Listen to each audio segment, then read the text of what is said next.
पूज्य भक्ति को बंदा नहीं करते हुए आज इस धम्महाल में त्रिवेदी बुद्धि गुरुनाथ आए हमारे सभी उपासक उपासिकाओं को मेरी शुभकामनाएं, मंगल कामनाएं। आज बहुत ही पवित्र दिन है। पूरे विश्व में तथागत बुद्ध के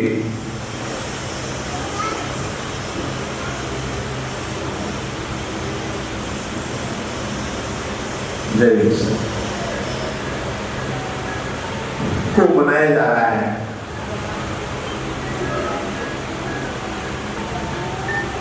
तथागत बुद्ध के दर्शन को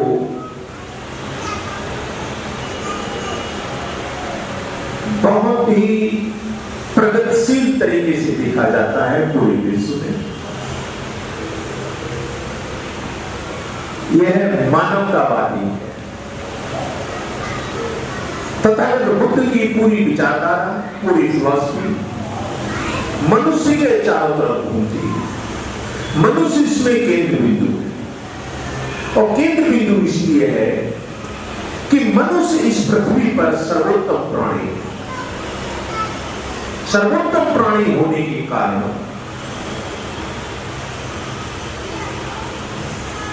तथागत बुद्ध ने अपना पूरा दर्शन, पूरा व्यवहारिक दर्शन मनुष्य को प्रगतिशील बनाने में, मनुष्य को आगे बढ़ाने में, मनुष्य को बेहतरीन विचारधारा के साथ ईश्वर उनके दर्शन पर विचार विमर्श करते हुए मैं एक एग्जाम्पल से बात करता हूं। तथागत बुद्ध का अंतिम समय चल रहा था। सारे भिक्षुगण बैठे हुए थे, आनंद भी बैठे हुए थे। तो आनंद ने तथागत बुद्ध से अनुरोध किया कि ये सारे भिक्षुगण हैं, कोई अपना अंतिम संदेश, कोई ऐसा संदेश जो मानव जीवन के लिए अत्यंत महत्वपूर्ण हो दीजिए। हम सब कुछ सुनना चाहते हैं, कुछ आपसे कुछ समझना और चाहते हैं। तो तथागत बुद्ध कहते हैं कि देखो भाई आनंद, मैंने कोई चीज आप लोगों से छिपाई नहीं है। जो कुछ मेरे पास था वो मैंने सारा सब कुछ आप लोगों को दिया है। अब कोई चीज मेरे पास बची नहीं है। फिर अनुरोध करते हैं आनंद कि नहीं था कुछ, तो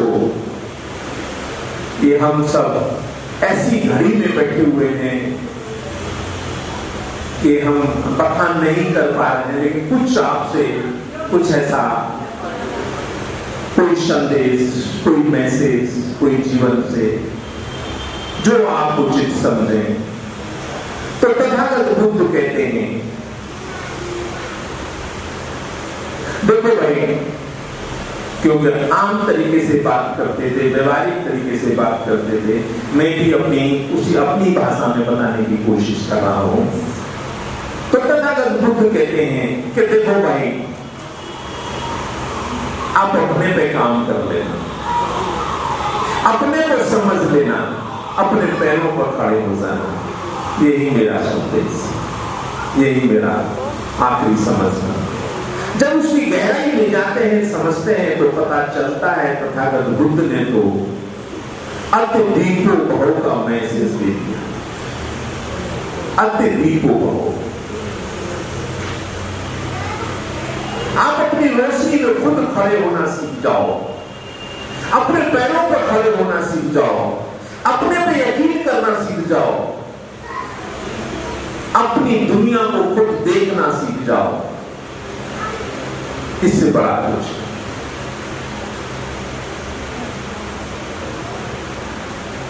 तो कहने का मतलब है तथागत बुद्ध का पूरा दर्शन मनुष्य के चारों तरफ घूमता है और मनुष्य को अपने पर प्रचार करते हुए, अपने को बेहतरीन बनाते हुए, अपने सोच विचार को अच्छा करते हुए, अपने जीवन की दिनचर्या, अपना आचरण, अपना व्यवहार, अपने रिलेशन, अपनी आदतें उन्हीं पर फोकस करते हुए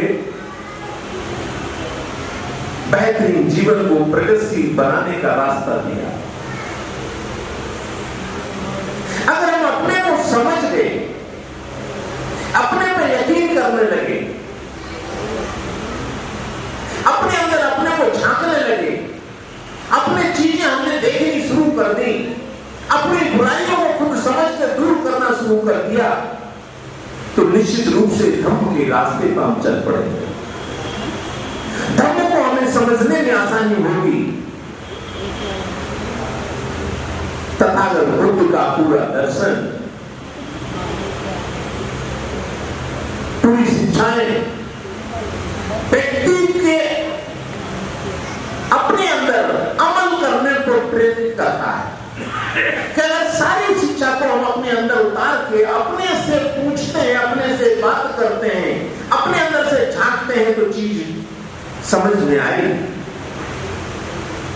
तथागत बुद्ध कहते हैं, उन्होंने कहा है कि दुनिया की सारी चीज अनैतिक है, अनित्य है, कोई चीज स्थायी नहीं है, सारी चीज परिवर्तनशील है।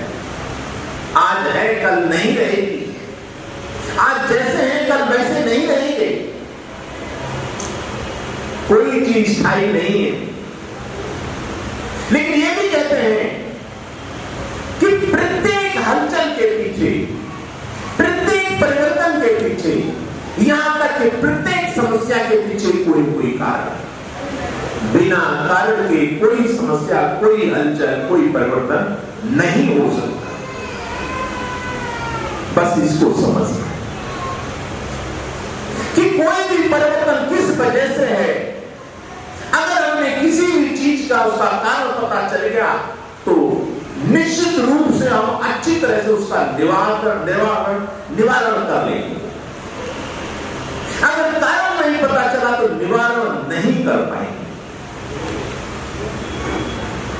तो प्रत्येक परिवर्तन के पीछे कारण है और कारण का को समझ लेना है। इसी को तार्किक एटीट्यूड कहते हैं, इसी को तर्कसंगत कहते हैं। और तर्कसंगत तरीके से चीज को समझना, इसी को वैज्ञानिक एटीट्यूड भी कहते हैं। तो तथागत बुद्ध का पूरा दर्शन तार्किक और वैज्ञानिक है, तर्क पर आधारित है।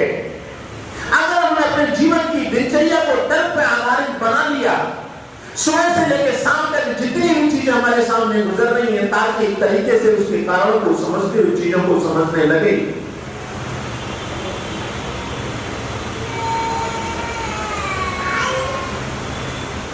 तो हम धम्म को समझने में आसान, हम अंधविश्वास आदत और कुरीतियां, विकृतियों से बाहर हो जाएंगे, नहीं घुसेंगे इसके अंदर।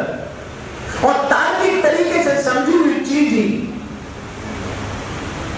कारण के हिसाब से समझी हुई चीज ही ज्ञान कहते हैं। यही है ज्ञान। और इसी ज्ञान के वृहद रूप को प्रज्ञा कहते हैं। बुद्धिज्म की पहली सिद्धि, समझने की पहली सिद्धि ज्ञान है। अगर हम तार्किक तरीके से चीज को समझते हैं, कारण के हिसाब से चीज को समझते हैं, तो वही सही जानकारी है। अगर ऐसी जानकारी हमारे अंदर होगी तो कौन सी चीज सही है, कौन सी गलत है, उसका आकलन, उसका परीक्षण, उसका अंदाजा हम बहुत आसानी से लगा लेंगे। अगर हम किसी भी चीज को सही और गलत का अंदाजा लगाने में सफल हो गए, हमने उसका अभ्यास कर दिया, अपनी दिनचर्या में इन चीजों को उतार के हमने अनुपालन कर दिया,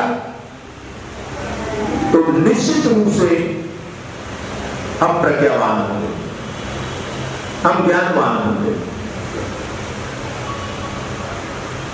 और ये ऐसे नहीं आएगा, ये शिक्षा से आएगा। शिक्षा पहला कदम है। शिक्षा मतलब समझना, चीज को सीखना, तर्कसंगत तरीके से चीज को सीखना, समझना। तब ज्ञान बनेगा।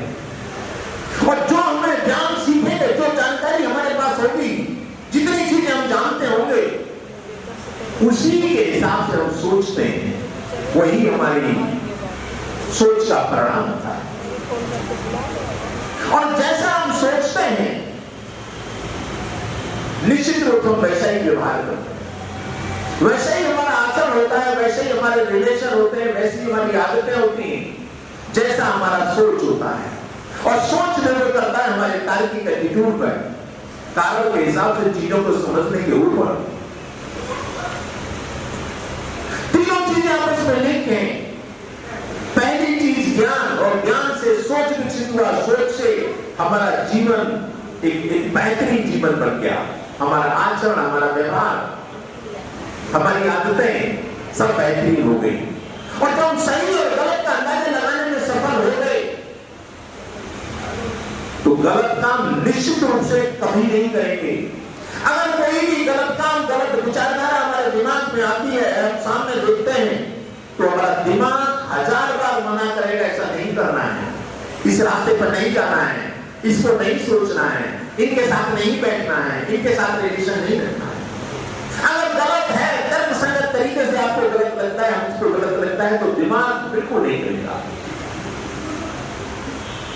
जब गलत रास्ते पर नहीं होंगे,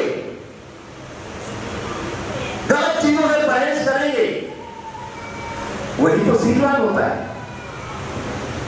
वही होता है सीलवान। सील का मतलब है विकृतियों से दूर रहना, बुराइयों से दूर रहना, कमतरताओं से दूर रहना, अंधविश्वास, आडंबर से दूर रहना। अगर तर्क संगत नहीं है तो निश्चित रूप से बुराइयों के शिकार हो जाएंगे, सही और गलत का अंदाजा नहीं होगा। तो यहां पर एक बात कह सकते हैं, ये बात भी थोड़ा क्लियरिटी से आती है कि मैं तर्क संगत तरीके से ही बात कर रहा हूं कि प्रज्ञावान लोग ही सीलवान हो सकते हैं। ज्ञान चाहिए, पहले समझदारी चाहिए, सही और गलत का अंदाजा चाहिए, उसका परिचय गाना आना चाहिए, और वो तभी आएगा जब हम चीजों को तर्क संगत तरीके से, चीजों के कारण को हिसाब से समझते हुए चीजों को करते हैं। अगर हम कारण के हिसाब से समझते हैं, समस्या एक नहीं होती, समस्याओं की भी समस्या होती है, बहुत गहराई में जाएंगे। कारण, अगर ये समस्या इस कारण से है, तो ये भी इस कारण से, और ये भी इस कारण से, और ये भी इस कारण से है। कारणों के कारण होते हैं। अगर हम अपने दिमाग को इस तरीके से ट्रेन कर लेंगे कि कारणों के कारण को हम समझने लगे, तो इसका मतलब है कि उन चीज को हम गहराई में जाकर देख रहे हैं, हम अपने दिमाग से उस चीज को जूम करके देख रहे हैं। और जब हम किसी चीज को जूम करके देख रहे हैं, तो हमारा दृष्टिकोण, हमारा सोचने का तरीका, हमारा व्यवहार बहुत गहराई में जाकर के चीज का परीक्षण कर रहा होगा, जहां हो सकता है कि आम लोग ना पहुंच पाए। जो अभ्यास करते हैं वही आगे बढ़ते हैं। कहते हैं ना, प्रैक्टिस मेक परफेक्ट। जिसने अपनी दिनचर्या में प्रैक्टिस कर लिया, अपनी दिनचर्या को समझ लिया, दिनचर्या को और भी तार्किक तरीके समझा, तो निश्चित रूप से दूसरों से अलग देखेगा। Practice make perfect. हम डॉक्टर बने, हम पहले डॉक्टर नहीं थे, इंटर तक नहीं थे, लेकिन हमें डॉक्टरी की ट्रेनिंग कराई, आज डॉक्टर बन गए। तो यही है प्रैक्टिस ऑफ माइंड। अगर धर्म को समझना है तो प्रैक्टिस ऑफ माइंड करना पड़ेगा, और प्रैक्टिस ऑफ माइंड करना पड़ेगा, तभी हम विकृतियों से दूर हो पाएंगे। जब हम सीलवान हो गए और प्रज्ञावान भी हो गए, तो हमारे देखने का नजरिया साफ सुथरा होगा, हमारे सोचने का नजरिया साफ सुथरा होगा, हमारा सुनने का नजरिया साफ सुथरा होगा, हमारे सारी चीजें हमारी साफ सुथरी होंगी। यही तो अष्टांगिक मार्ग है, यही तो जीने का, यही तो जीवन है।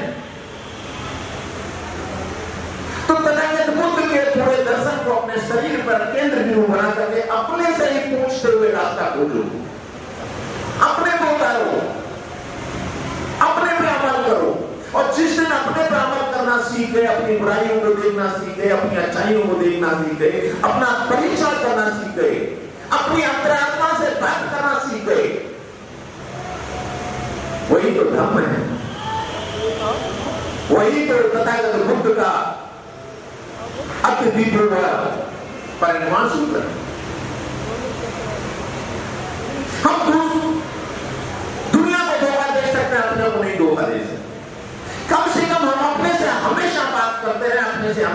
पूछते रहे, हमेशा अपने अंदर से झांकते रहे।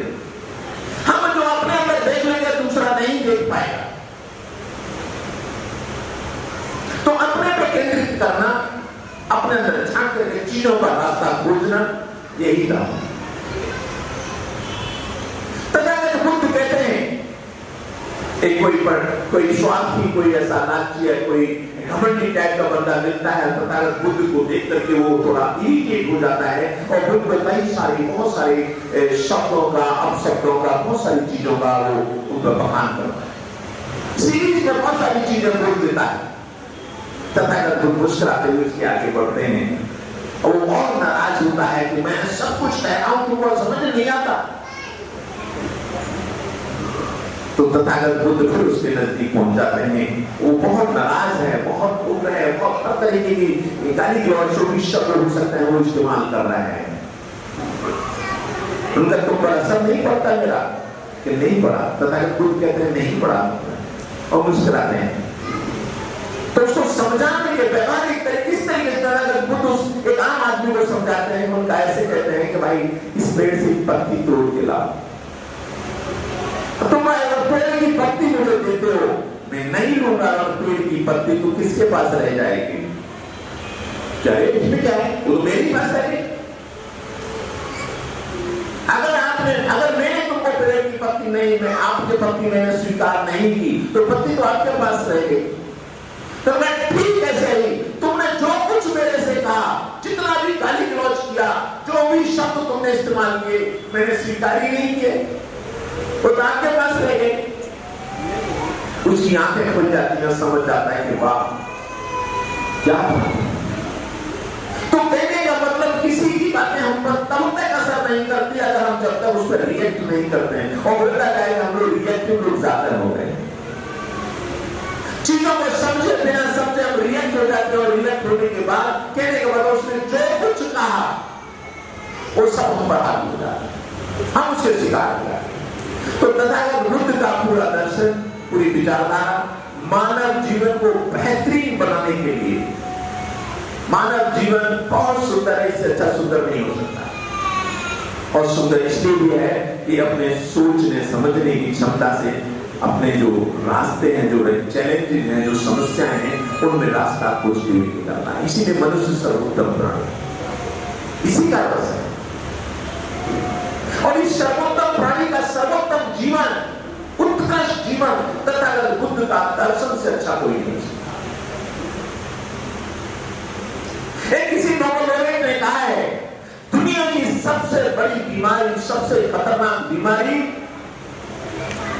मनुष्यों में कॉन्फ्लिक्ट ऑफ द ह्यूमन है। अगर मनुष्य के बीच में आपस में कोई भी कॉन्फ्लिक्ट होता है तो इससे बड़ी बीमारी है, इससे बड़ा खतरनाक बीमारी नहीं हो सकती दुनिया में। क्यों? कि ये मनुष्य के खतरा है। जो कॉन्फ्लिक्ट है ह्यूमन रेस के लिए खतरा है। अगर ह्यूमन रेस खत्म हो गई इस दुनिया से, ह्यूमन रेस कम होने लगी, कॉन्फ्लिक्ट बढ़ने लगे, तो तबाही आ सकती है इस पूरे विश्व में। इसलिए ह्यूमन कॉन्फ्लिक्ट कभी नहीं होना चाहिए। और ह्यूमन कॉन्फ्लिक्ट को अगर कंट्रोल करना है, ह्यूमन कॉन्फ्लिक्ट को कम करना है, तो धम्म का दर्शन है, तथागत बुद्ध का दर्शन है, तथागत बुद्ध की विचारधारा है। लेकिन विचारधारा में तभी असर करेगी कि विचारधारा मानने वाले लोग अगर उस विचारधारा में डूबे होंगे, अंदर गहराई में देख करके झांक रहे होंगे, समझ रहे होंगे। तो कहने का मतलब है कि तथा ऐसे धम्म हाल में आप लोग काफी सुबह से बैठे हुए हैं, काफी चर्चाएं पर चर्चाएं चल रही होंगी। और धम्म पर जितना भी बोलिए, जितना भी बात करिए,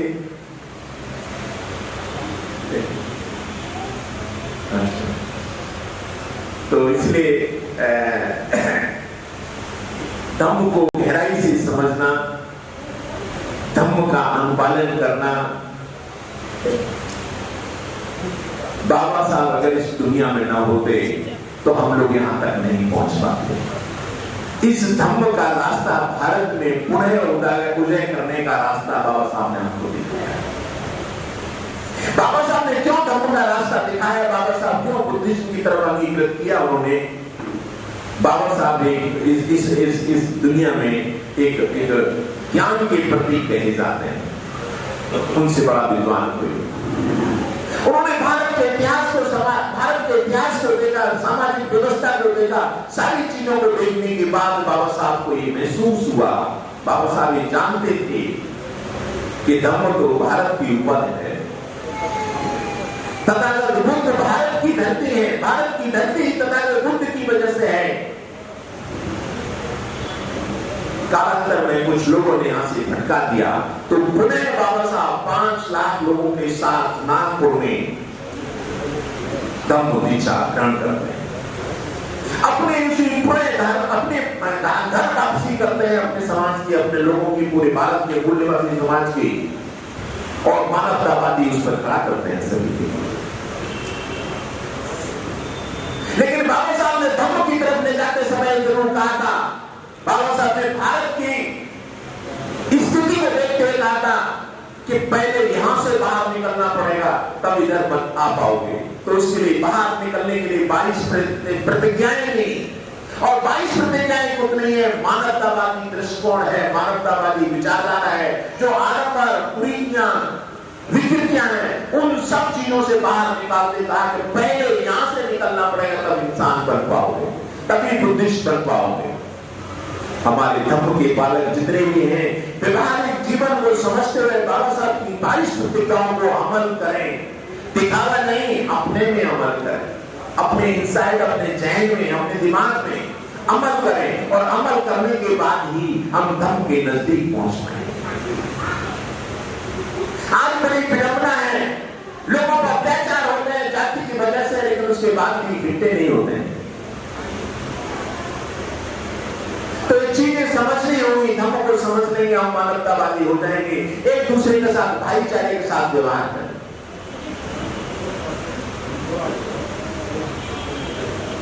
हमारे जीवन में चलते चलते हमको दिक्कत होता है कि जहां हम कहां फंसते हैं, और फंसने का है कि मैं, सभी के जहन में मैं बैठा होता है, मैं मीन्स अहंकार, मैं मीन्स उसके अंदर ईगो, मैं, मेरा, मेरी, इसी के चारों तरफ हम लोग घूम रहे हैं। अगर हम इसको व्यवहारिक रूप से इसको हम कम कर लें कि मैं का मतलब क्या है, जैसे मैं डॉक्टर सुरेश,